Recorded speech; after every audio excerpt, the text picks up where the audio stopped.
Good morning my dear student.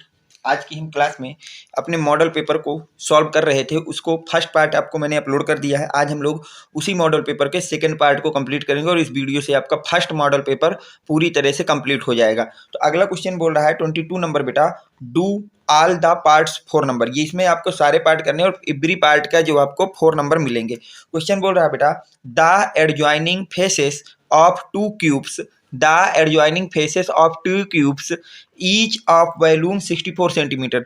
दो आपके पास adjoining face वाले क्यूब हैं बेटा, उनमें क्या है, उनका जो वॉल्यूम है ईच क्यूब्स का वो है 64 सेंटीमीटर क्यूब।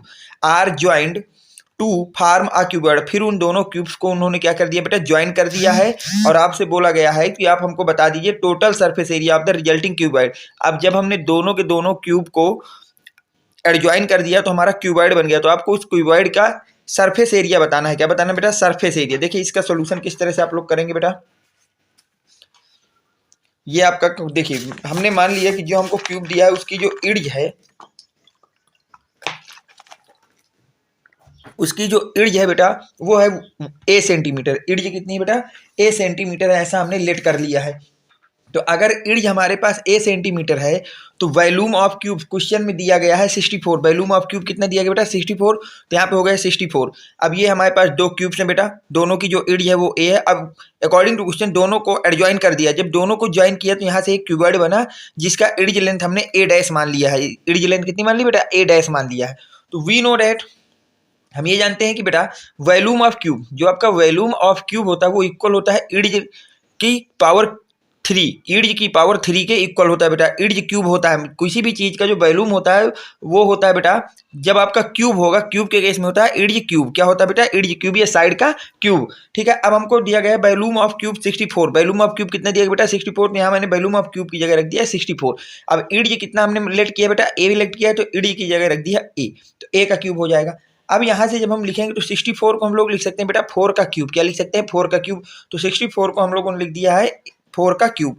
तो हमें यहाँ से ए की वैल्यू आ गई, A equal to 4 centimetre. A equal to कितना आ गया बेटा? 4 सेंटीमीटर। अब आगे देखिए बेटा, if cubes are joined end to end. अब अगर हमने क्यूब्स को कैसे जोड़ दिया बेटा? End to end. जैसे ये दोनों क्यूब्स थे, इनको जोड़ा तो यहाँ से एक क्यूबॉइड बना end to end. The dimension of the resulting cuboid will B.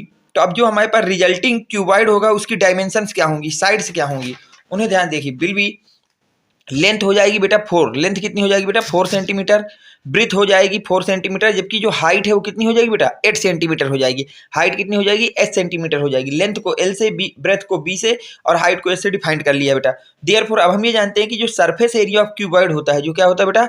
Surface area of cuboid होता है वो होता है 2 times length into breadth plus breadth into height plus height into length. तो जब हम इसको जगह वैल्यू पुट करेंगे बेटा, लेंथ की, ब्रेथ की और हाइट की, तो सबकी वैल्यू यहाँ पे हमारे पास रखी है कि लेंथ इतनी है, ब्रेथ इतनी है और हाइट इतनी है। जब इसमें पुट करोगे तो ये बन जाएगा बेटा 2 ब्रैकेट के अंदर लेंथ है 4 और ब्रेथ भी 4 है, तो 4 इंटू 4 प्लस ब्रेथ है 4 और हाइट है बेटा 8, तो हो जाएगा 4 इंटू 8 प्लस हाइट है 8 और लेंथ है बेटा 4, तो ये हो जाएगा 8 इंटू 4। अब जब इसको आगे सॉल्व करेंगे बेटा, 4 को 4 से मल्टीप्लाई करेंगे तो 16 आ जाएगा। 8 को 4 से मल्टीप्लाई करोगे 32 आ जाएगा और 8 को 4 से मल्टीप्लाई करोगे बेटा 32 आ जाएगा। तो अब यहाँ से इसको बेटा, जो आपके इनसाइड नंबर्स हैं इनको आप ऐड कर दीजिए। तो 62 को, सॉरी 32 को 32 से ऐड करेंगे तो आ जाएगा 64 और 60 को रहने दीजिए। अब जब आप अंदर फिर से बेटा एडिशन लगाएंगे तो 64 प्लस 64 प्लस 16 हो जाएगा बेटा आपके पास कितना? 80। तो यहाँ बाहर आपके पास आउटसाइड 2 रखा ही है। अब 2 को मल्टीप्लाई करोगे 80 से तो आपका आ जाएगा 160 सेंटीमीटर। तो यहाँ से आ गया बेटा surface area of cuboid. Surface area of cuboid वो कितना होगा बेटा? 160 centimetre square. The surface area of the resulting cuboid is 160 centimetre square. तो यहाँ से ये डिफाइंड हो गया कि जो हमारे पास रिजल्टिंग क्यूबॉइड होगा, जो क्या होगा बेटा? रिजल्टिंग क्यूबॉइड होगा, उसका जो सरफेस एरिया है, उसका जो क्या बेटा सरफेस एरिया, वो कितना होगा? 160 सेंटीमीटर स्क्वायर होगा। वो कितना होगा बेटा? 160 सेंटीमीटर स्क्वायर होगा। ये आपका क्वेश्चन का सोल्यूशन हो गया।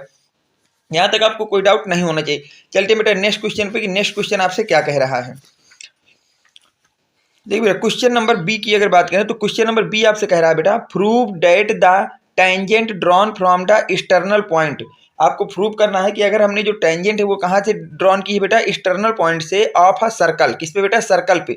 तो मेक्स करता है equal angle with line joining centre and external point, जो हमारे सेंटर और एक्सटर्नल पॉइंट को ज्वाइन करती लाइन, उससे जो है इक्वल एंगल फाइंड करता है इन फिगर। अब उसने कहा है कि फिगर में जो है बेटा angle A O B equal to 100 है। एंगल ए ओ बी जो है बेटा कितना 100 है। तो आपको साथ में फाइंड क्या करना है, ए पी ओ। क्या फाइंड करना है बेटा, ए पी ओ को फाइंड भी करना है। तो क्वेश्चन आपको बिल्कुल क्लियर कट हो गया जी बेटा। सबसे पहले तो आपको प्रूव करना है कि जो आपके किसी भी एक्सटर्नल पॉइंट से टेंजेंट डाली जाती है वो हमारा इक्वल एंगल फॉर्म करता है किसके साथ बेटा, सेंटर और एक्सटर्नल पॉइंट को ज्वाइन करने वाली रे के साथ वो आपका इक्वल एंगल बनाएगा। आपको पहले ये प्रूव करना है और इसके बाद आपको इसकी वैल्यू निकाल देना है। तो देखिए इसका सोल्यूशन किस तरह से बेटा आप करेंगे। क्वेश्चन नोट हो गया है, नोट कर लीजिए बेटा आप क्वेश्चन को अच्छी तरह से, स्क्रीनशॉट ले लीजिए। हाँ, अब चलते हैं बेटा आगे। देखिए इसका सोल्यूशन देखते हैं बेटा। सोल्यूशन क्या बेटा, हमने लेट कर लिया है आ सर्कल बिट्स सेंटर ओ। डायग्राम के द्वारा आप इसको समझिए, थोड़ा डायग्राम से अच्छा होगा समझने में। हाँ अब देखिए, हाँ हमने ये मान लिया है कि आ सर्कल बिट सेंटर ओ। हमने माना कि जो सर्कल है उसका सेंटर कितना बेटा ओ है, and a point P outside it, और एक पॉइंट पी है जो कहाँ है, सर्कल के आउटसाइड है। और यहाँ से हमने ये माना कि पी ए और पी बी जो है, जो आपके पी ए और पी बी जो है ये दोनों की दोनों क्या है, टेंजेंट ऑफ सर्कल हैं। ये क्या है बेटा हमारे पास, टेंजेंट ऑफ सर्कल है। ये हमारे पास है टेंजेंट्स ऑफ सर्कल। यहाँ तक कोई डाउट नहीं होनी चाहिए बेटा। अब प्रूफ क्या करना है बेटा, प्रूफ ये करना है कि जो हमारे टेंजेंट्स होती है वो इक्वल एंगल फार्म आउट करती हैं सेंटर के साथ। किसके साथ बेटा, सेंटर के साथ। तो देखिए प्रूफ ये करना है कि जो एंगल होगा ए ओ पी वो इक्वल होगा एंगल बी ओ पी के। ए ओ पी ये वाला एंगल इस वाले एंगल के इक्वल होगा, पहले ये प्रूफ करना। या फिर आपको साथ ही साथ ये प्रूफ कर दीजिए कि जो आपके पास होगा बेटा एंगल एपीओ, एंगल एपीओ कौन सा होगा, एपीओ, क्योंकि ए भी सेंटर को ज्वाइनिंग करने वाली लाइन है। एपीओ इक्वल होगा बेटा ओपीबी के। किसके, ओपीबी के। इन दो में से आप किसी भी चीज को प्रूव कर दीजिए तो आपको यहाँ से वो स्टेटमेंट प्रूव हो जाएगा। तो अगर हमको ये प्रूव करना है तो देखिए कैसे हम प्रूव करेंगे बेटा। इसको बहुत ही ज्यादा इंपॉर्टेंट क्वेश्चन है, वेरी वेरी मोस्ट इंपॉर्टेंट। इसको आप अच्छी तरह से नोट कर लें और समझ लें। अब देखिए बेटा प्रूफ जब करने जाएंगे तो इन ट्रायंगल एओपी, हमने कौन सा ट्रायंगल ले लिया बेटा, एओपी को ले लिया है, एओपी। और साथ में हमने ट्रायंगल को ले लिया है, कौन से ट्रायंगल को बेटा, एओपी। हाँ ट्रायंगल ले लिया हमने एओपी और साथ में ट्रायंगल ले लिया बीओपी को। किसको बेटा, बीओपी को। ये ट्रायंगल दो ले लिए, एओपी और बीओपी। अब देखिए इन दोनों ट्रायंगलों में हमारे क्या क्या है। सबसे पहले जो पीए होगा, क्या होगा बेटा, पीए और पीबी ये दोनों की दोनों लेंथ है आपस में क्या होंगी बेटा, इक्वल होंगी, क्योंकि ये दोनों टेंजेंट है। और हमें ये पता है कि अगर हमने किसी भी सर्कल के आउटर पॉइंट से टेंजेंट को ड्रॉन करते हैं तो दोनों टेंजेंट की जो लेंथ होती है वो इक्वल होती है। तो यहाँ पे हमने प्रॉपर्टी भी लिख दी है, tangent drawn from an external point या आउटर पॉइंट आर इक्वल। जो हमारे टेंजेंट एक्सटर्नल पॉइंट से ड्रॉन किया जाता है वो इक्वल होती है। तो यहाँ से हमें पता चल गया पी ए इक्वल होगा किसके बेटा, पीबी के। अगली जो प्रॉपर्टी हमने लगाई वो लगा दी पीओ और पीओ दोनों में, ट्रायंगल ए ओ पी और ट्रायंगल ओ पी बी दोनों में जो कॉमन है वो है हमारे पास पीओ। कौन सा है बेटा, पीओ। तो पीओ कॉमन हो गया। तीसरी प्रॉपर्टी ए ओ जो होगी बेटा वो इक्वल होगी ओबी के। ए ओ इक्वल होगी किसके बेटा, ओबी के। क्यों, क्योंकि ये रेडियस है, रेडियस ऑफ द सर्कल, और सर्कल की रेडियस सेम होती है। तो ये हो गया। अब हमको ये भी पता है कि बेटा अगर किसी भी दो ट्रायंगल्स में तीन प्रॉपर्टी सेम हो जाए, कितनी प्रॉपर्टी बेटा, तीन प्रॉपर्टी, तीन साइड और तीन एंगल में से कोई भी तीन, दो एंगल या एक साइड या दो साइड एक एंगल, ये तीनों साइड या तीनों एंगल, अगर किसी ट्रायंगल में तीनों की तीनों प्रॉपर्टी सेम हो जाती हैं तो हम ये कह देते हैं कि वो ट्रायंगल आपस में कैसे, कॉन्ग्रुएंट है। कैसे बेटा, कॉन्ग्रुएंट है। तो अब यहाँ से तीन प्रॉपर्टी वहाँ सेम हो गई तो हम लिख देंगे कि ट्रायंगल एओपी कॉन्ग्रुएंट है ट्रायंगल बीओपी के। और वो भी कहाँ से बेटा, साइड से। किससे बेटा, साइड से।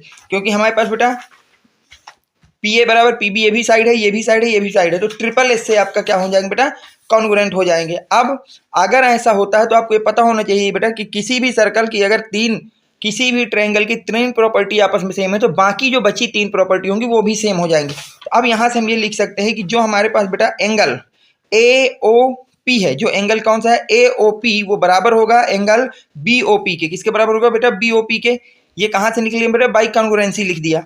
इसी तरह से जो एंगल होगा बेटा ए पी ओ वो इक्वल होगा बेटा ओ पी बी के। किसके बेटा, ओ पी बी के इक्वल होगा। तो यहाँ से ये प्रूव हो गया, हमको प्रूव करना था। पहला पार्ट हो गया, प्रूव करना था। अब देखिए इसका सेकंड पार्ट बेटा, आपको एंगल निकालना है। कौन सा एंगल बेटा, ए ओ बी आपको दिया गया है 100 और आपको निकालना है बेटा कौन सा एंगल निकालना है, एपीओ। कौन सा निकालना है बेटा, एपीओ एंगल निकालना है। तो देखिए इसको कैसे निकालेंगे हम लोग। वी नोटेड हम ये जानते हैं कि जो एंगल होता है बेटा ए ओ बी एंगल और ए पी बी, इनका सम हमेशा क्या होता है बेटा 180 होता है। कितना होता है 180। तो ए ओ बी दिया है 100, ए पी बी हमें पता नहीं तो उसको ऐसे रहने वहां लिख दिया 180। तो यहाँ से हमने वैल्यू निकाली ए पी बी की। किसकी निकाली बेटा, ए पी बी की। तो A P B equal to हो जाएगा 180 माइनस का 100, तो A P B equal to हो गया 80। अब हमें पता है कि जो ए पी बी होगा वो किसके इक्वल होगा बेटा, ए पी ओ बी को लिख सकते हैं ए पी ओ। क्या लिख सकते हैं बेटा, ए पी ओ, और साथ में उसको ओ पी बी लिख सकते हैं। तो मैंने ए पी बी को तोड़ दिया A P O plus O P B में। जब तोड़ दिया तो यहां से इक्वल हो गया 80। अब आगे देखिए बेटा, आगे क्या होगा बेटा कि जो हमारे पास एंगल है ए पी ओ और ओ पी बी दोनों इक्वल है, तो क्या मैं उसको लिख सकता हूँ 2 times of A P O equal to 80। तो यहाँ से आ गया A P O equal to 40। A P O equal to कितना आ गया आपका यहाँ से बेटा 40। तो ये आपका अगला क्वेश्चन हो गया। चलते हैं क्वेश्चन थर्ड में, जो आपसे बोला क्या जा रहा है बेटा, ध्यान देखिए। बोले जा रहा है इन आ 2 डिजिट नंबर, कोई आपके 2 डिजिट्स का नंबर है क्या बेटा, कोई आपके पास 2 डिजिट्स का नंबर है। The 10 digit is thrice of unit digit, और जो आपकी 10th डिजिट है वो यूनिट डिजिट का कितना बजे थ्राइस टाइम्स है। कितना बजे 3 टाइम्स है, थ्राइस है। तो आपको बताना है if 54 is subtracted from the number then digit are interchanged. अगर आप उस नंबर पे 54 को क्या कर रहे हैं, सब्ट्रैक्ट कर रहे हैं, तो जो उसकी डिजिट्स होती हैं वो आपस में इंटरचेंज हो जाती हैं। तो आपको फाइंड करना है नंबर को, उस नंबर को आपको क्या करना है बेटा, फाइंड करना है कि वो नंबर आपका क्या होगा। देखिए इस क्वेश्चन को देखते हैं कैसे लगेगा बेटा। आंसर 22 का see, let digit at unit place. हम मानते हैं कि जो यूनिट प्लेस है वहां की डिजिट है आपके पास एक्स, उसकी डिजिट कौन सी है बेटा एक्स है। तो डिजिट एट 10 प्लेस, अगर मैं बात करूं आपसे डिजिट्स ऑफ 10 प्लेस, तो हो जाएगी बेटा वाई। तो नंबर हमारे पास क्या बन जाएगा बेटा 10y प्लस एक्स। क्या बन जाएगा बेटा 10y प्लस एक्स बन जाएगा। अब अगर ऐसा बन जाएगा और अकॉर्डिंग टू क्वेश्चन बोला गया है डिजिट्स ऑफ 10th प्लेस, जो 10th प्लेस की डिजिट है वो कितनी है बेटा 3x, 3 टाइम्स है। 10th eight digit eight 10 place, जो 10th प्लेस पे डिजिट है वो आपकी यूनिट डिजिट का कितना है बेटा 3rd टाइम है। तो यूनिट डिजिट x है तो इसका 3 टाइम्स हो जाएगा 3x, तो इक्वल हो जाएगा y इक्वल टू 3x। अब हम क्या करेंगे बेटा, इस नंबर में वैल्यू पुट कर देंगे y की। Put the value of y from number, इस नंबर में y की वैल्यू पुट कर देंगे। तो जब हम नंबर में y की वैल्यू पुट करेंगे तो देखिए यहां से क्या हो जाएगा बेटा, यहां से आपका आ जाएगा 10 इंटू, यहाँ पे y था, y की जगह मैंने 3x लिख दिया plus x equal to number. तो नंबर इक्वल टू आ गया बेटा 30x प्लस x, यानी कि नंबर आ गया 31x। कितना आ गया बेटा 31x। अब बोला गया है number format after interchanging the digit. अगर हम नंबर की डिजिट्स को क्या कर रहे हैं बेटा इंटरचेंज कर रहे हैं, तो इंटरचेंज कर दिया, y की जगह x और x की जगह y रख दिया, तो 10x प्लस y हो जाएगा। तो यहाँ से बेटा 10x और y की वैल्यू कितनी है 3x है, तो वहाँ लिख दिया 3x। जब इसको ऐड करेंगे तो न्यू नंबर हमारे पास बन के आ जाएगा 13x। न्यू नंबर बन करके कितना आ जाएगा बेटा 13x आ जाएगा। तो अकॉर्डिंग टू क्वेश्चन, तो यहाँ से हमको ये पता चल गया बेटा according to question odd number, old number जो हमारे पास था, ओल्ड नंबर जो हमारा पूछा पुराना नंबर था, वो आपका न्यू नंबर जो आएगा वो उससे कितना कम आएगा बेटा 54 कम आ जाएगा। तो old number minus 54 equal to new number. तो आपका ओल्ड नंबर था 31x माइनस का 54 और न्यू नंबर कितना है 30x। तो यहाँ से आपने क्या किया बेटा इस 13 को इधर ले आए और 54 को उधर भेज दिया। तो 31 माइनस 13x इक्वल टू 54। अब जब 31x में 13x को आप सब्ट्रैक्ट करेंगे तो वहाँ से आ जाएगा बेटा 18x। वहाँ से कितना आ जाएगा बेटा 18x आ जाएगा, वहाँ से हमारे पास आ जाएगा 18x। तो 18x इक्वल टू 54, तो x इक्वल टू कितना आ जाएगा 54/18, क्योंकि 18 कहाँ जाएगा बेटा डिवाइड में जाएगा। तो यहाँ से x इक्वल टू आ गया आपके पास 3, x इक्वल टू कितना आ गया बेटा 3 आ गया। तो यहाँ से अगर x 3 आ गया तो y क्या है 3x है, y क्या है बेटा x का 3 टाइम्स है, तो यहाँ से y कितना आ जाएगा 9। तो देन नंबर क्या हो जाएगा बेटा, नंबर हो जाएगा हमारे पास 10y प्लस x था। नंबर क्या था ध्यान सुनना, मैं यहाँ पे लिख देता हूँ बेटा, नंबर था 10y प्लस x। तो यहाँ वैल्यू पुट कर देंगे बेटा 10 और y की वैल्यू आई है 9 प्लस x की वैल्यू कितनी है बेटा, ये मल्टीप्लाई में होगा ना, हाँ, और y की x की वैल्यू है 3। तो 10 को 9 से मल्टीप्लाई करोगे 90 प्लस 3, तो नंबर कितना आ गया बेटा 93। इसका मतलब जो नंबर था वो कौन सा था बेटा 93 था। जो आपके पास नंबर था वो कौन सा नंबर था बेटा 93 था। यहाँ तक कोई डाउट आपको नहीं होना चाहिए। चलते हैं नेक्स्ट क्वेश्चन पे।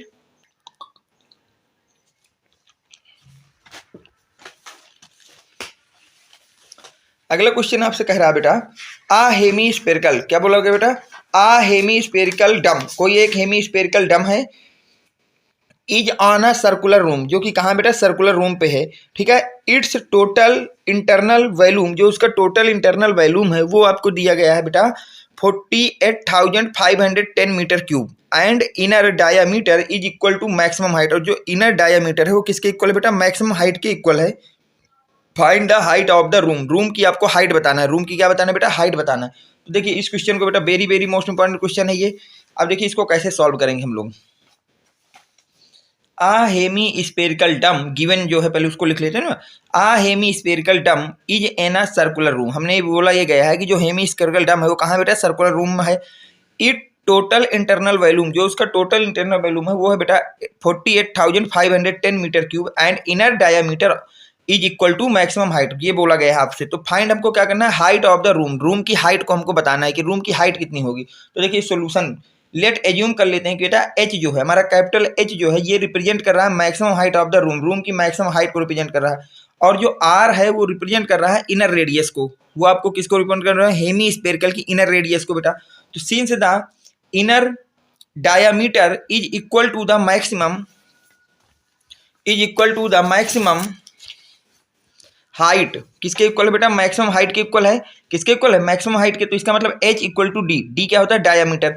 अब हमें पता है डायामीटर क्या होता है बेटा, डायामीटर का हाफ होती है रेडियस, तो inner radius r equal to हो जाएगा d/2, और d कितना है बेटा h के इक्वल, तो r इक्वल टू आ गया h/2, r इक्वल टू कितना आ गया बेटा h/2। आगे देखिए बेटा height of the cylindrical part, जो अब आपके पास सिलेंड्रिकल पार्ट बचा हुआ है उसका जो आपका हाइट है वो क्या हो जाएगी स्मॉल एच मान लिया सिलेंड्रिकल पार्ट की जो हाइट है वो स्मॉल एच है। तो स्मॉल एच क्या होगी बेटा आपके पास हो जाएगी मैक्सिमम हाइट माइनस का इनर रेडियस, क्या हो जाएगी बेटा इनर रेडियस। तो यहाँ से हम लोग जब h माइनस एच और यहाँ r की वैल्यू रख देंगे तो r किसके इक्वल है बेटा h/2 के, तो यहाँ रख दिया h माइनस h/2। अब यहाँ पे ले लिया एलसीएम ले लोगे तो बन जाएगा 2h minus h divide by 2, और जब इसको सॉल्व करेंगे तो h इक्वल टू आ जाएगा h/2, h इक्वल टू कितना आ जाएगा बेटा h/2, h इक्वल टू आ जाएगा h/2। आगे देखिए बेटा now we have internal volume of the room.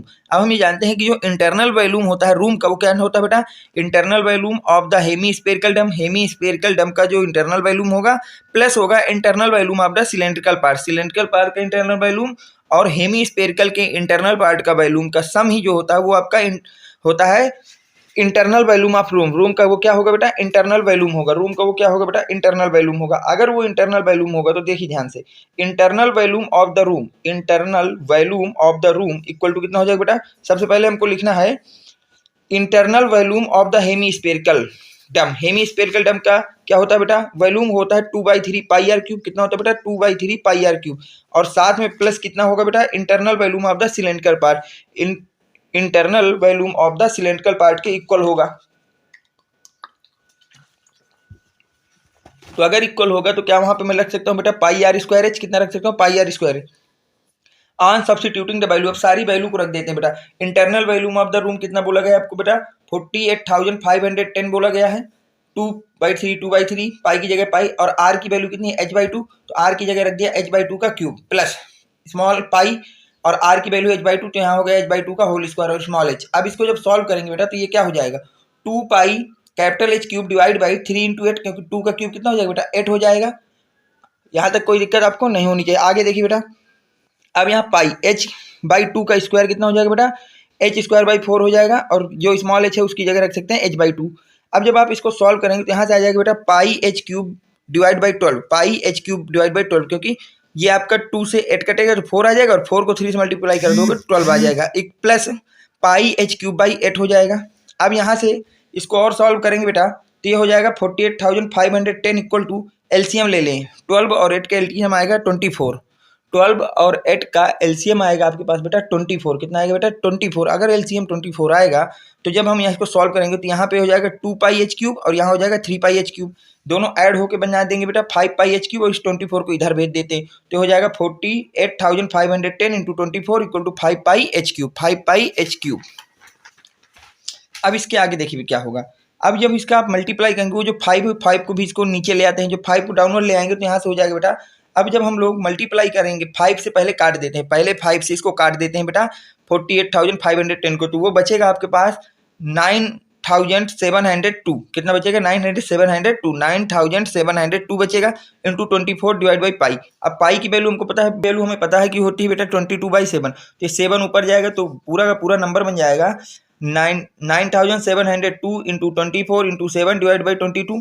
अब जब हम लोग बेटा 22 को 24 से काटेंगे तो 2 से, तो ये हो जाएगा 9702 इंटू 12 इंटू 7 डिवाइड बाई 11। अब जब हम इसको पूरे को सॉल्व करेंगे तो सॉल्व करके आ जाएगा बेटा 74,088। अब जब इसका क्यूब रूट लोगे, जब इसका क्या लोगे बेटा क्यूब रूट, तो वो आपके पास आ जाएगा 42 मीटर। तो यहाँ से आ गए maximum height of the room 42 metre. कितनी आ गई बेटा 42 मीटर। और वही आपसे पूछा गया था दस the height of the room is 42 metre. तो इसका मतलब जो हाइट ऑफ रूम है वो आपके पास कितनी बेटा 42 मीटर है। चलते हैं बेटा नेक्स्ट क्वेश्चन पे।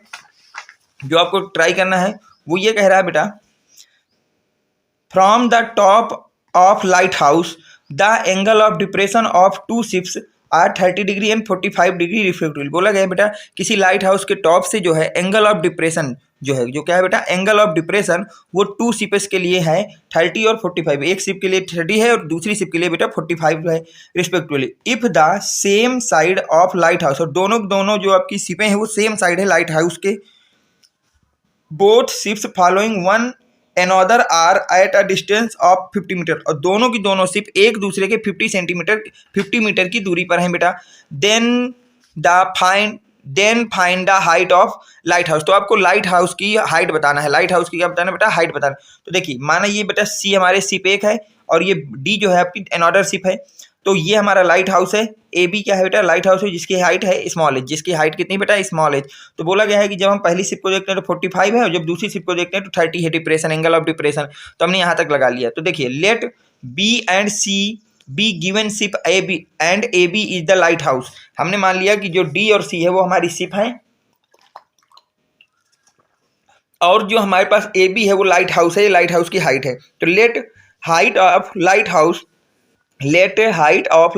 Is A B. कितना हो जाएगा बेटा ए बी, और A B equal to H हो जाएगा। तो इन ट्रायंगल बी ए सी, किसमें बेटा बी ए सी में अगर हम लोग बात करें, बी ए सी में बात करें तो बी ए सी कितना हो जाएगा वी ए सी में लगा देते हैं बेटा tan 45। किसको लगा देते हैं बेटा tan 45। तो tan 45 इक्वल टू हो जाएगा ए बी। tan 45 क्या हो जाएगा बेटा ए बी, क्योंकि tan 45 क्या होता है परपेंडिकुलर डिवाइड बाई बेस होता है। परपेंडिकुलर डिवाइड बाई बेस होता है तो परपेंडिकुलर क्या है बेटा ए बी और बेस है बी सी। तो tan 45 हो जाएगा A B divide by B C. अब सबको पता है कि बेटा जो आपके पास tan 45 डिग्री होता है वो किसके इक्वल होता है बेटा 1 के। जो tan 45 होता है वो किसके इक्वल होता है बेटा 1 के इक्वल होता है। तो tan 45 की इक्वल टू रख दिया 1 equal to A B divide by B C. अब यहाँ से देखिए बेटा अगर वो 1 के बराबर है तो वहां से आपको ये पता चल गया कि ए बी इक्वल होगा किसके बेटा बी सी के। ए बी जो है वो इक्वल होगा बी सी के। अब हमको पता है कि जो ए बी है वो है एच। ए बी कितना है एच, तो बी सी भी कितना हो जाएगा एच। सॉरी वहाँ पे स्मॉल एच माना है तो इसको स्मॉल एच ही रहने देते हैं।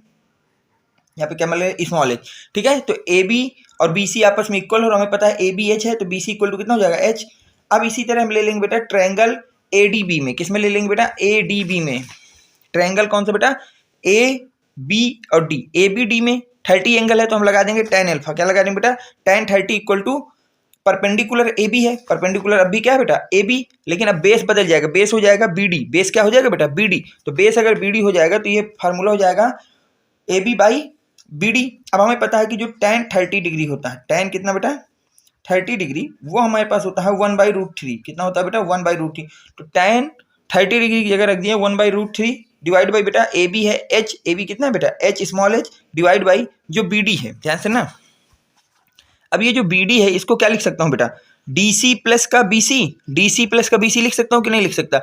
जो हमारे पास बी डी है तो इसको क्या मैं डी सी प्लस का, भाई ध्यान सुनो बी डी हमेशा बेटा इसको लिख सकते हो डी सी प्लस का बी सी। क्या लिख सकते हो बेटा डी सी प्लस का बी सी। तो वही मैंने किया है कि जो आपके डी बी था उसको लिख दिया बी सी प्लस आपका B D C plus B C. और बी सी कितना है बेटा और डी सी कितना है 50। हमने बताया ना दोनों शिप के बीच की जो डिस्टेंस है वो 50 है। तो यहाँ से डी सी हो गया 50। डी सी कितना हो गया बेटा 50। तो यहाँ पे रख दिया डी सी की जगह मैंने 50। अब इसको मैंने क्या कर दिया क्रॉस मल्टीप्लाई कर दिया। तो B C plus 50 equal to हो गया √3h। तो अब यहाँ से बेटा h इक्वल टू कितना हो जाएगा, देखिए h इधर आ गया h भाई बी सी भी कितना है, बी सी भी आपके पास h है, बी सी भी कितना है h है। तो यहाँ पे मैंने बी सी की वैल्यू रख दी h प्लस का 50 equal to h by √3 h √3। अब यहाँ से h वालों को एक तरफ ले लीजिए, तो h है और √3 को इधर ले आते हैं, तो 1 माइनस का √3 h इक्वल टू हो जाएगा बेटा 50, इक्वल टू कितना हो जाएगा 50, वो भी माइनस का, किसका बेटा माइनस का। अब क्या होंगे, माइनस को कॉमन ले लेते हैं, तो यहाँ h रूट के अंदर 3 माइनस 1 इक्वल टू 50 बन जाएगा।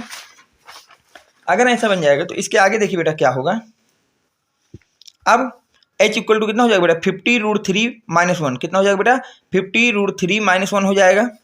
अब इतने मीटर आ गया, तो इसका मतलब h ये जो ही हाइट थी, h ही हमारी क्या थी बेटा हाइट थी, h ही हमारी क्या थी हाइट, और हाइट कितनी आ गई 50/√3 माइनस 1, 50/√3 माइनस 1। तो hence height of the lighthouse, जो आपकी हाइट होगी लाइट हाउस की वो कितनी हो जाएगी 50/√3 माइनस 1 मीटर, इतनी आपके पास हाइट हो जाएगी मीटर की। अब हम चलते हैं बेटा अपने मॉडल पेपर के सेकंड कह रहा हूँ लास्ट टॉपिक पे या लास्ट पार्ट पे, जो कि आपके होंगे लॉन्ग आंसर टाइप के क्वेश्चन। जो कौन से होंगे बेटा लॉन्ग आंसर टाइप के क्वेश्चन होंगे, उनकी बात कर लेते हैं। तो वो आपको पता है कि बेटा हमारे पास टोटल उसमें 3 क्वेश्चन दिए जाएंगे और प्रत्येक क्वेश्चन आपके पास कितने मार्क्स का होगा बेटा 6 मार्क्स के होंगे। कितने मार्क्स का होगा बेटा 6 मार्क्स का होगा, 6 मार्क्स का होगा। देखिए पहला क्वेश्चन जो आपसे बोला जा रहा है बेटा, बोल रहा है a cylindrical tub of radius 5 centimetre, कोई सिलेंड्रिकल टब है जिसकी रेडियस कितनी बेटा 5 सेंटीमीटर है एंड लेंथ 9.8 सेंटीमीटर है, और जो लेंथ है उसकी वो कितनी बेटा 9.8 सेंटीमीटर है, इज फुल ऑफ वाटर, वो भी किससे फुल कर दिया गया बेटा उस सिलेंडर को वाटर से फुल कर दिया गया। बोला गया a solid in a form of a sphere of radius 5 centimetre, a solid हमारे कुछ सॉलिड हैं जो कि किसके फॉर्म में स्पेयर की तरह है, और वो स्पेयर कैसे हैं बेटा 5 सेंटीमीटर रेडियस के हैं। इज इमर्जेड, अब उसी सिलेंडर के ऊपर उसको डाल दिया गया है टू द टब, किसके ऊपर बेटा टब के ऊपर उनको डुबो दिया गया है। Find volume of water left in the tube, तो उनको जो हमारे पास सॉलिड स्पेयर है उनको अगर हमने इमर्जेड किया है सिलेंडर में, किसमें बेटा सिलेंडर में, तो इमर्जेड करने के बाद जो हमारे सिलेंडर है उसके पास कितना वाटर सेफ बचेगा या कितना वाटर लेफ्ट बचेगा ये पूछा गया। तो देखिए इस क्वेश्चन को कैसे आप ट्राई करेंगे बेटा, सबसे पहले रेडियस ऑफ सिलेंड्रिकल टब हमने लेट कर ली है कि वो आर है, वो कितनी बेटा आर, और आर क्वेश्चन में दिया गया है जो सिलेंड्रिकल टब है उसकी रेडियस है 5 सेंटीमीटर, यहाँ तक आपको कोई डाउट नहीं होना चाहिए। फिर हमने मान लिया कि जो लेंथ ऑफ सिलेंड्रिकल टब है, जो लेंथ ऑफ सिलेंड्रिकल टब है वो h है, और h कितना दिया गया सवाल में 9.8 सेंटीमीटर। तो volume of the cylindrical tub अगर मैं बात करूं बेटा, volume of the cylindrical tub तो होता है πr²h, क्योंकि सिलेंड्रिकल टब का जो वॉल्यूम होता है वो होता है πr²h। अब सारी वैल्यू को हम लोग पुट कर देते हैं बेटा, पाई की वैल्यू होती है 22/7 इंटू आर का वैल्यू क्वेश्चन में दिया गया 5, तो 5 का स्क्वायर इंटू एच की वैल्यू दी गई है 9.8, तो वहाँ पे रख दिया 9.8। अब जब इसको सॉल्व करेंगे बेटा, यहाँ से बेटा जब आप 22 को मल्टीप्लाई करेंगे 35 से तो आ जाएगा 770 सेंटीमीटर क्यूब। तो वॉल्यूम ऑफ द सिलेंड्रिकल आ गया आपके पास 770 सेंटीमीटर क्यूब। इसी तरह अब हम निकालेंगे बेटा वॉल्यूम ऑफ स्पेयर, तो रेडियस ऑफ स्पेयर हमने आर डैश मान ली जो कि 5 सेंटीमीटर क्वेश्चन में दी गई है। तो यहाँ से बेटा आपके पास वॉल्यूम ऑफ स्पेयर आपको पता होना चाहिए कि होता है बेटा 4/3 πr क्यूब। कितना होता है बेटा 4/3 πr क्यूब। तो यहाँ पे सारी वैल्यू जब आप पुट करेंगे तो 4/3 पाई की जगह बेटा 22/7 और आर की जगह बेटा आप लिख देंगे 5, तो ये हो जाएगा 5 का क्यूब। कितना हो जाएगा बेटा 5 का क्यूब। तो यहाँ से हो जाएगा 22 × 4 हो जाएगा 88, और 3 को 7 से मल्टीप्लाई करोगे तो बेटा हो जाएगा 21। कितना हो जाएगा 21। अब यहाँ पे बेटा 5 का जो क्यूब होता है वो होता है 125। कितना होता है 125, तो ये हो गया 88 × 125 डिवाइड बाई बेटा 21। तो वॉल्यूम ऑफ द स्पेयर की अगर मैं बात करूँ तो वो हो जाएगा मेरे पास बेटा 523.8 सेंटीमीटर क्यूब। कितना हो जाएगा बेटा वॉल्यूम ऑफ स्पेयर की अगर मैं आपसे बात करता हूँ तो वो मेरे पास हो जाएगा 523.8 सेंटीमीटर क्यूब। अब यहाँ से बेटा वॉल्यूम ऑफ स्पेयर निकाल लिया हम लोगों ने, और हमने निकाल लिया बेटा वॉल्यूम ऑफ सिलेंडर। अब क्या होगा बेटा कि यहाँ से हम लोग निकालेंगे volume of water left in the tub में हमारे पास कितना वॉल्यूम जो है वाटर का वो लेफ्ट है या बचा हुआ उसको निकालेंगे, तो वो हो जाएगा बेटा वॉल्यूम ऑफ सिलेंड्रिकल टब और माइनस वॉल्यूम ऑफ स्फीयर के वॉल्यूम को उससे क्या कर देंगे बेटा सब्ट्रैक्ट कर देंगे, स्फीयर के वॉल्यूम को हम उससे क्या कर देंगे बेटा सब्ट्रैक्ट कर देंगे, तो वहाँ से हमारा वो क्वेश्चन आ जाएगा। तो अब हमको पता है कि वॉल्यूम ऑफ सिलेंड्रिकल हमने 770 निकाला है, माइनस का वॉल्यूम ऑफ स्पेयर हमने 523.8 निकाला है, तो दोनों को जब सब्ट्रैक्ट करेंगे तो आंसर कितना आ जाएगा बेटा 246.2 सेंटीमीटर आ जाएगा। कितना आ जाएगा बेटा 246.2 सेंटीमीटर आ जाएगा। लेकिन वॉल्यूम को क्यूब में सेंटीमीटर क्यूब में तो आप बता नहीं सकते, उसको बताना होगा हमको लीटर में। तो जब हम देखेंगे बेटा तो वहाँ लीटर में क्या होगा, we know that 1 centimetre cube किसके इक्वल होता है बेटा 10⁻³ लीटर के इक्वल होता है। किसके होता है बेटा 10⁻³ लीटर के इक्वल होता है। तो यहाँ से हमारे पास कितने, ये तो 1 सेंटीमीटर, हमारे पास कितना सेंटीमीटर वॉल्यूम बचा है 246.2 सेंटीमीटर। तो उसमें में अगर ध्यान दें तो वो हो जाएगा बेटा 246.2 इंटू 10⁻³ लीटर। तो जिसको सॉल्व करेंगे तो वहाँ से आ जाएगा 0.25 लीटर। कितना आ जाएगा बेटा 0.25 लीटर। तो volume of water left in the tube या टब में जो हमारे पास वॉल्यूम बचेगा वो कितना बचेगा 0.25 लीटर बचेगा, जब हम उसमें इमर्जेट कर देंगे किसी स्पेयर को, जो कि आपको क्वेश्चन में दिया गया। तो ये आपका लॉन्ग क्वेश्चन का पूरा सोल्यूशन था। चलते हैं नेक्स्ट लॉन्ग क्वेश्चन की तरफ बेटा। अगला लॉन्ग क्वेश्चन आपसे बोला जा रहा है बेटा, a vessel in a hollow cylindrical filled with a hemispherical bottom। बोला गया है एक इस a vessel in the hollow cylindrical filled, एक आपका hollow cylindrical जो है वैसेल है उसको फिलेट किया जा रहा है बेटा हेमी स्पेरिकल बॉटम, जिसका जो बॉटम है वो कैसा बेटा हेमी स्पेरिकल है। बेस जो उसका बॉटम जो होता है, ये बेस जो होता है वो क्या होता है बेटा हेमी स्पेरिकल है। द डेप्थ ऑफ सिलेंडर, और सिलेंडर की डेप्थ आपको बोल दी गई बेटा 14/3 है। कितना बेटा 14/3 है मीटर है। और जो डायामीटर है हेमी स्पेयर की वो आपको दिया गया है 3.5 मीटर। तो आपको कैलकुलेट करना है the volume and the internal surface of the hello cylinder. तो आपको कैलकुलेट करना है बेटा वॉल्यूम आपको कैलकुलेट करना है और इंटरनल सरफेस बताना है हालो सिलेंडर का। किसका? हालो सिलेंडर का। हालो सिलेंडर को आपको वॉल्यूम बताना है और उसका क्या बताना है बेटा इंटरनल सरफेस एरिया बताना। तो देखिए इस क्वेश्चन को आप किस तरह से सॉल्व करेंगे बोर्ड में। देखिए बेटा यहाँ से हमने लेट कर लिया कि जो आपके पास हाइट ऑफ सिलेंडर है या जिसको आप डेप्थ बोलेंगे h, वो है आपके पास 14/3 मीटर, ये आपको क्वेश्चन में दी गई है। Diameter of the hemisphere जिसको d से हमने रिप्रेजेंट किया है, ये क्वेश्चन में दिया गया बेटा 3.5 मीटर। ये कितना दिया गया बेटा 3.5 मीटर दिया गया है। तो अगर हम बात करें बेटा रेडियस ऑफ हेमी स्फीयर की, किसकी बात करते हैं बेटा रेडियस ऑफ हेमी स्फीयर की, तो हो जाएगा d/2। कितना होता है रेडियस हमारा होता है डायामीटर का हाफ होता है तो d/2, और d की वैल्यू आपको दी गई 3.5, तो हो जाएगा 3.5/2। कितना हो जाएगा बेटा 3.5/2। तो यहाँ से आपके डायामीटर का आंसर आ जाएगा 1.75 मीटर। यहाँ से जो हेमी स्फीयर की रेडियस है वो कितना आ जाएगा बेटा 1.75 मीटर। तो अगर हम बात करें वॉल्यूम ऑफ सिलेंडर की, किसकी बात करते हैं बेटा वॉल्यूम ऑफ सिलेंडर की, तो सिलेंडर का वॉल्यूम होता है बेटा हमारे पास πr² H1 आपके पास बेटा हाइट ऑफ सिलेंडर को मैंने मान लिया H1, ठीक है। हाँ तो ये हो जाएगा बेटा πr²/H1। और जो वॉल्यूम ऑफ सिलेंडर इसको V1 से रिप्रेजेंट कर लेते हैं। किससे बेटा V1 से। तो V1 = पाई आर जो आपके पास है वो कितना है 1.75 to 1.75 का स्क्वायर इंटू एच है आपके पास 14/3। तो यहाँ पर पुट कर दिया। अब जब पुट कर दिया इसको सॉल्व करेंगे बेटा तो वॉल्यूम ऑफ 2 हेमी स्फीयर अब निकाल लेंगे। अब हम क्या निकालेंगे बेटा वॉल्यूम ऑफ 2 हेमी स्फीयर्स निकालेंगे। तो वॉल्यूम ऑफ 2 हेमी स्फीयर्स का मतलब हो जाएगा वॉल्यूम ऑफ 2 हेमी स्फीयर को V2 से रिप्रेजेंट कर देता हूँ। पहली बात किससे रिप्रेजेंट कर दिया बेटा V2 से, और उसको लिख दिया है 2 into volume of 1 hemisphere, क्योंकि 2 हेमी स्फीयर का निकालना है तो एक का निकालो उसको 2 से मल्टीप्लाई कर दो। तो मैंने इस फार्मूले को कुछ ऐसा लिख लिया है 2 into volume of 1 hemisphere. अब यहाँ पे वॉल्यूम ऑफ 1 हेमी स्फीयर की बात करें तो हेमी स्फीयर का जो वॉल्यूम होता है वो होता है बेटा 2/3 πr³। कितना होता है बेटा 2/3 πr³। कितना होता है 2/3 πr³ होता है।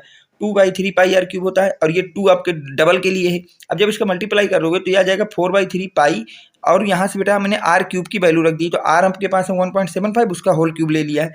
अब therefore the total volume of the vessel. अब अगर हमको निकालना है बेटा total volume of the vessel को फाइंड आउट करना है, total volume of the vessel find out करना है, तो वो हो जाएगा volume of the cylinder plus volume of the 2 hemisphere. जो आपके पास बेटा total volume of the vessel होगा, total volume of the vessel होगा वो किसके इक्वल हो जाएगा बेटा volume of the cylinder, volume of the cylinder plus volume of the 2 hemisphere, और साथ में उसके volume of the 2 hemisphere के इक्वल हो जाएगा। तो टोटल वॉल्यूम को मैं V से रिप्रेजेंट कर रहा हूँ। किससे रिप्रेजेंट कर रहा हूँ V से। तो यहाँ से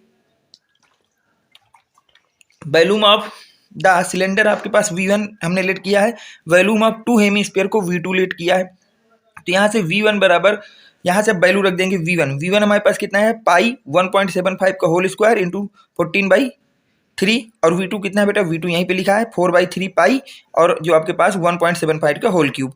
अब जब इसको पूरा सॉल्व करेंगे बेटा 22/7 इंटू 1.75 का होल स्क्वायर इंटू 14/3 प्लस 4/3। अब पाई की वैल्यू रख दी है यहाँ पे मैंने 22/7 और यहाँ पे 1.75 का होल क्यूब। केवल अभी इस स्टेप में हमने पाई की वैल्यू रखी है। अब आगे क्या होगा बेटा इसको थोड़ा सा सॉल्व करेंगे। इसको क्या करेंगे बेटा सॉल्व करेंगे। तो जब हम लोग सॉल्व करेंगे तो ये क्वेश्चन सॉल्व होकर आ जाएगा बेटा 22 इंटू 2 डिवाइड बाई 3 इंटू 1.75 का होल स्क्वायर। प्लस का हो जाएगा बेटा 4/3 इंटू 22/7 और ब्रैकेट में हो जाएगा 1.75 का होल क्यूब। अब जब हम 22 को 2 से मल्टीप्लाई करेंगे तो आ जाएगा बेटा 44/3 और जो 1.75 का होल स्क्वायर होता है वो होता है 3, तो वो हो गया बेटा 3। अब यहाँ पे प्लस 22 को 4 से मल्टीप्लाई करोगे तो आ जाएगा 88। कितना आ जाएगा बेटा 88। अब जब आप लोग 7 को 3 से मल्टीप्लाई करोगे तो आ जाएगा 21। कितना आ जाएगा बेटा 21। और यहाँ पे 1.75 का जब होल क्यूब लोगे तो आ जाएगा बेटा 1.36। अब यहाँ से जब हमने 3 से 3 को काट देंगे बेटा तो यहाँ पे जाएगा 44।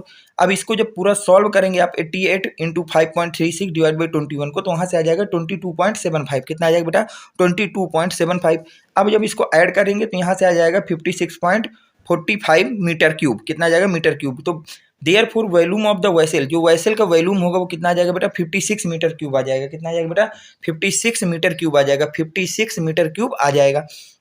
इसी तरह आगे चलते बेटा केस 2 की बात कर लेते हैं। केस 2 क्या कह रहा है आपसे। केस 2 में बेटा बोला गया है इंटरनल सरफेस एरिया ऑफ हारो सिलेंडर आपको फाइंड आउट करना है, क्योंकि आपसे पहले तो वॉल्यूम पूछा था और साथ में इसी क्वेश्चन में आपसे क्या पूछ लिया था बेटा internal surface area of the hello cylinder. Internal surface area of the hello cylinder भी आपसे पूछा था।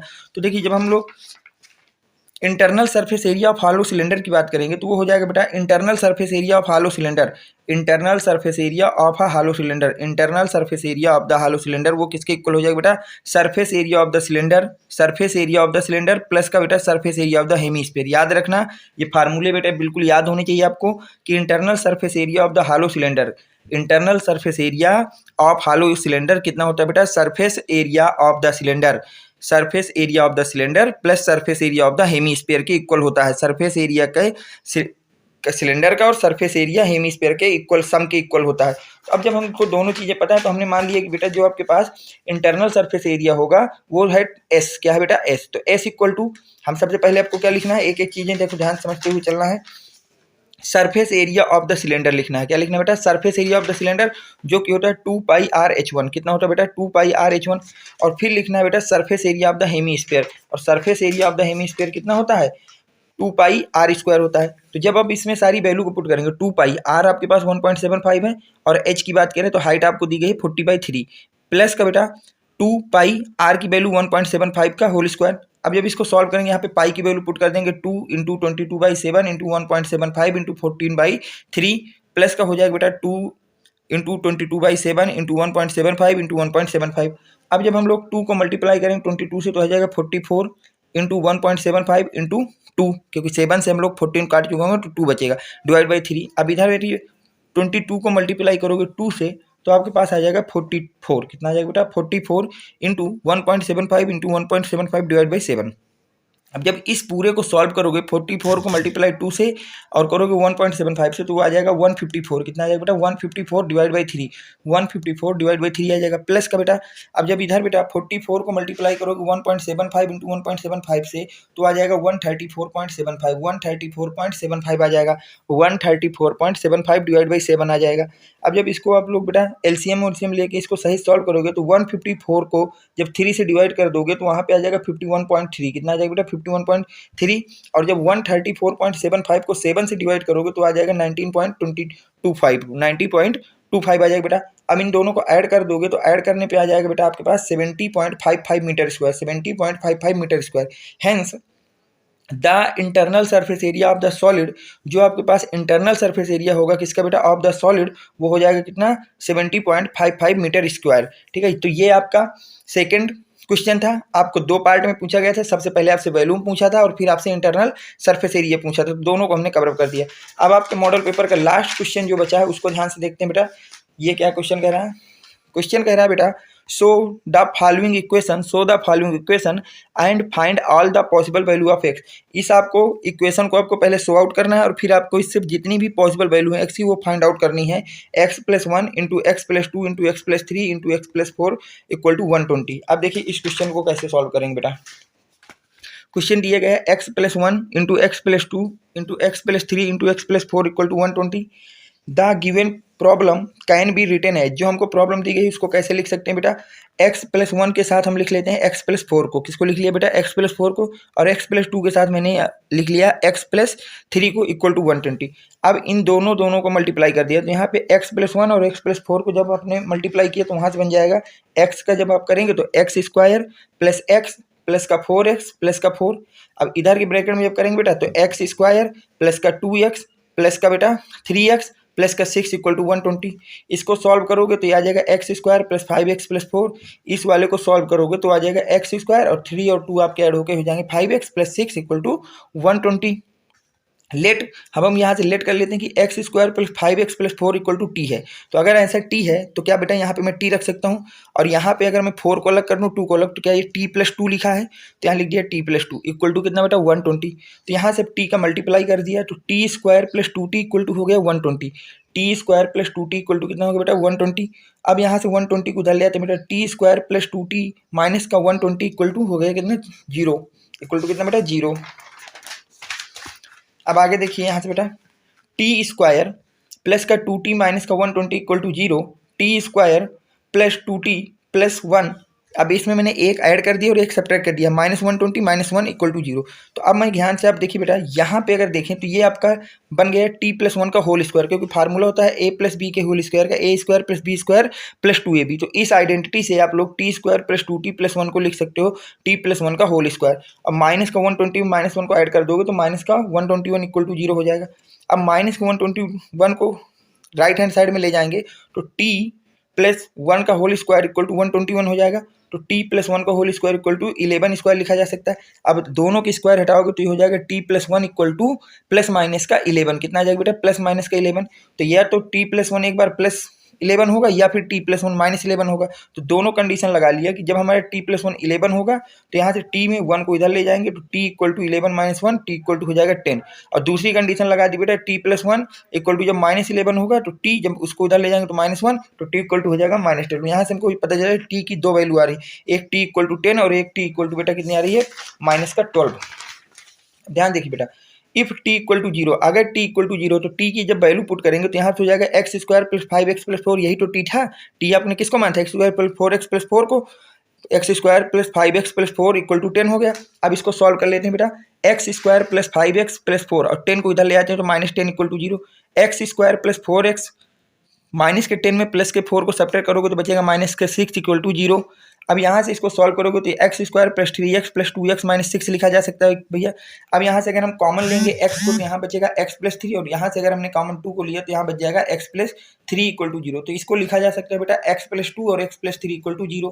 तो अब यहाँ से पता है कि दो नंबर का प्रोडक्ट हमारा 0 हो रहा है, दो नंबर का प्रोडक्ट हमारा क्या हो रहा है बेटा 0, और दो नंबर का प्रोडक्ट अगर 0 हो रहा है तो या तो ये नंबर 0 या फिर ये नंबर 0।